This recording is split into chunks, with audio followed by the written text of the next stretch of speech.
No, what if they made a male version of Charlie's Angels? I'll be pissed. Charlene's Angels. Yeah, exactly. Charlene's Angels.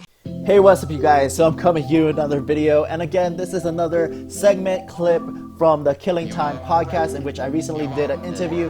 And then in this segment, we're talking about race and gender swapping characters in comic books and movies and everything. But first, of course, if you're new to this channel, what is up? My name is Mitch, Maverick Mitch. Hey, Mitch, all the Mitches, the real Mitcher, and pretty much I like talking about what I talk about. So current events, reviews, pop culture, social, political commentary.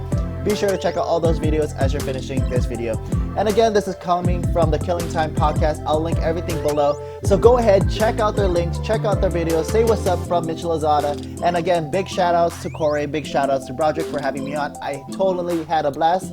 And lastly, but not least, big shout outs to Baby Boy Blue for dropping this video, this song in this video so I could do this voiceover.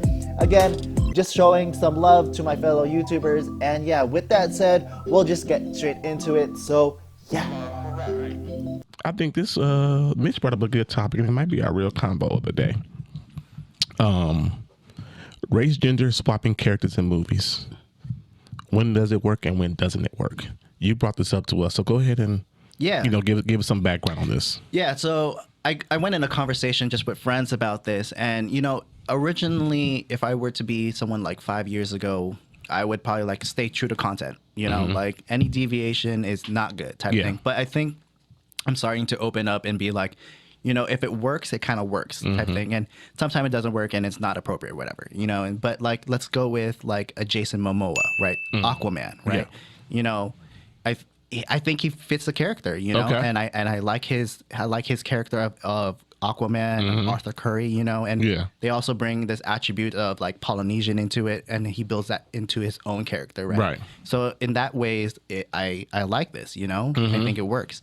Another good example, or kind of like debatable, is like if you watch Titans on HBO Max. Yeah, DC, yeah. So they changed Beast Boy, so he's Ryan Potter, he's Asian, and then Starfire is black. Yep. Right? But in that instance, again, I didn't really care too much for Beast Boy being Asian, so it just kind of like it's okay. I like his rendition of it. Yeah. With Starfire, at least they're making her whole planet black. Okay. It's not just her, like her whole race, and she's an alien. So like that's a free for all, and who's to say like Krypton can be this race or whatever because they're alien, so it doesn't matter. It doesn't really matter.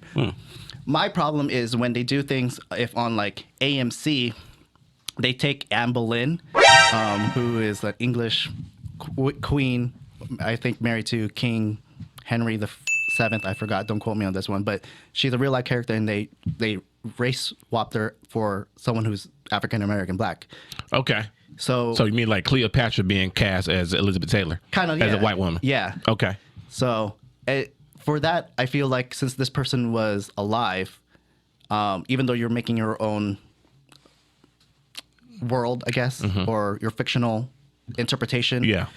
Like this person was alive, so why are you gonna reinterpret her as someone who's African American in England 1500s? Is your problem the fictional part of it, or is it like this is a real life person that we know wasn't black? Like we know she wasn't black. Yeah, I think because I get that part of it. I totally agree with that. Yeah, I get that part of it. I think when it comes down to it, it's like, one, what's your intentions about doing this, right? And does it actually translate? Like I said with Aquaman, it translates well. If it didn't, but it's also like you said, it's a fictional character. Yeah.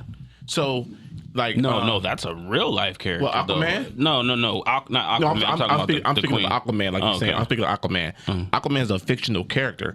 Like when these fictional books come out, people get so pissed off when the movie comes out if this person's not like described in the book. Yeah, that's what he was talking about at first. Is like stick to the script basically. Yes, like if it's in the book, it needs to be in the movie. Well, like the TV show Jack Reacher.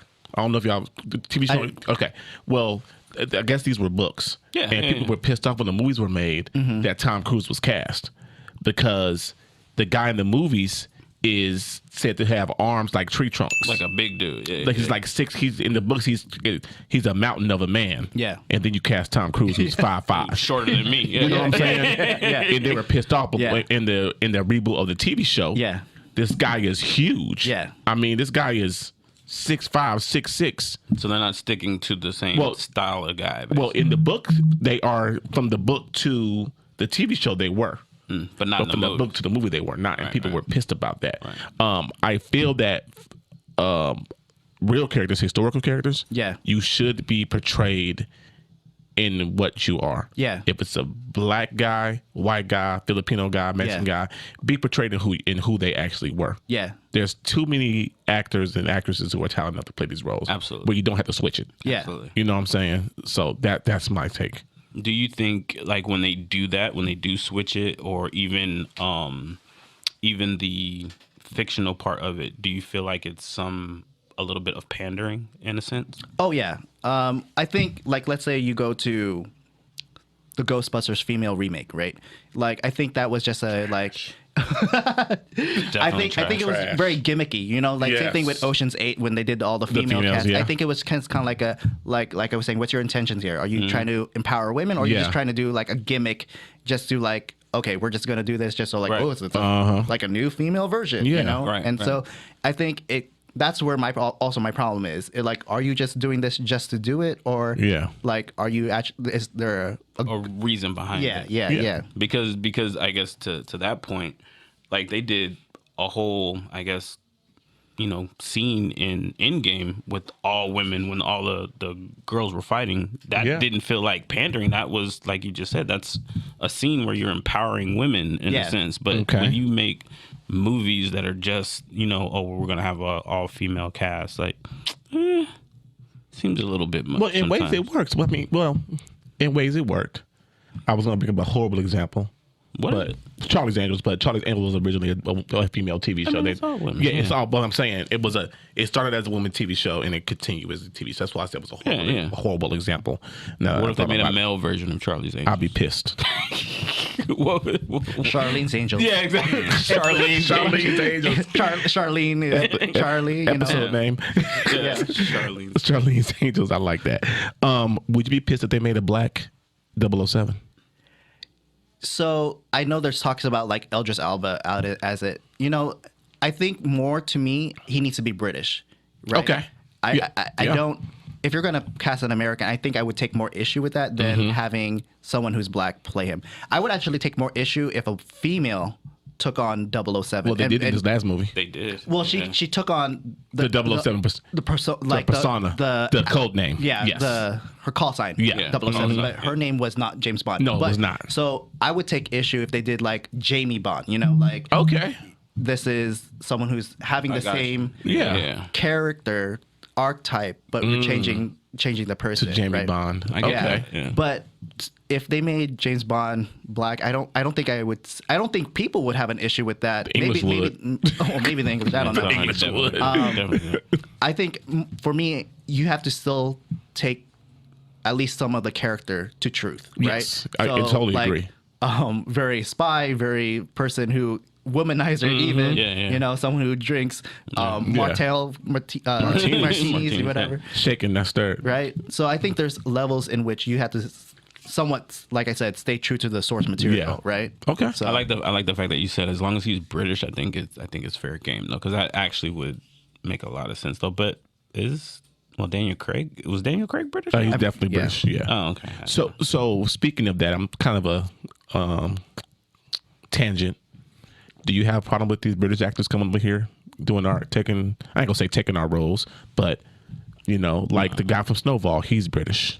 I mean, there's a lot of them. I mean, the guy from Get Out, Tom Holland, Andrew Garfield. Yes. Yeah, Andrew Garfield. I mean, are there issues with that? Not for me. No. Yeah. No, I don't think so. No. Okay. All right. No. Just a question. Mm-hmm. Okay. Anything on this? Anything else? No, I mean it's a good conversation. I mean, even I think even when you go into like the question about switching gender roles in movies, I think that's probably the one that's probably more. Thank you. I think that's the one that's more controversial. Controversial, sure. Exactly. Yeah. So So, like on that topic, when they changed, so the Ancient One on Doctor Strange, I think that's a good example. So the Ancient One is supposed to be a character type of like Fu Manchu type of thing, and so they did Tilda Swinton, right? So in that case, I'm kind of in between. I think she did a good rendition of that version of creating a new character, and they did like a background. She's Celtic or whatever, right? And I guess they explained it well for me because they said it changes over the years or something like that, right? And But at the same time, this is years before we got Shang-Chi. Like, why? I think it was a missed opportunity to cast an Asian. You don't have to do a stereotypical like I can speak in Asian, or whatever. Right. But I think if you gave it, I don't know. It's one of those things. To me, I guess I give it a pass because like I said, it translates. It works. Well. Yeah, it works. Yeah. So do y'all have a problem when a non-gay person plays a gay role in movies? I think that's more often the case. I think it is too. Yeah. I have something against. I have something against that. Okay. I think that there's plenty of gay actors and actresses out there who are good enough to play these roles. Why not cast them in those? Why aren't they getting those roles? Sure. That's my issue. I get that, but at the same time, I'm just saying there's plenty of good gay actors and actresses. Yeah, but that's like saying like when somebody plays somebody that's mentally, retarded or something. Oh, we should have them play that role. I mean, that may be a drastic. That may be a reach. I see what you're saying. From what I'm it's saying, a little bit of a reach, but I see what you're saying. But I don't think that. At what point, like say on that same note, like if we're casting someone who's Japanese, do you actually have to cast someone who's Japanese? Okay. Or they can be Chinese. And what you're gonna say, like, all Asians the same? I think that's the. All right, I get it. Okay, cool. Anything else? No.